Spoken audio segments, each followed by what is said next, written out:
know, I forgot to introduce myself. I'm Steve Damasco. You know, earlier on I talked about my family life and how I grew up, and I made a statement, and that statement was, if you are going to try to help people improve the quality of their life, then you need to be very honest about your own. And this is the stuff that's painful, but I don't think that I can move forward because a lot of you didn't read that Shaolin Way book. And I need to talk about that. Because the biggest hurdle for me, and in talking about that, I'm hoping that this will help you, it was my father.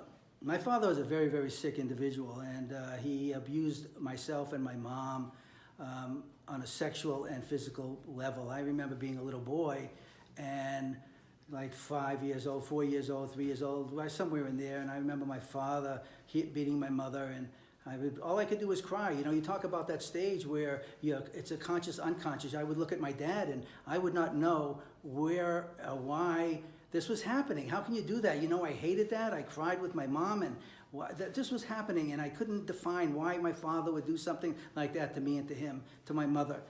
So when I talk about that, and the reason I'm talking about this is, how did I get rid of that? How did I get rid of that hate? How did I get rid of that anger? How did I get rid of that pain? Because how could I have moved on with my life? How could I have helped others move on with their life if I didn't have definition for that? And that's what we're going to talk about as we move forward.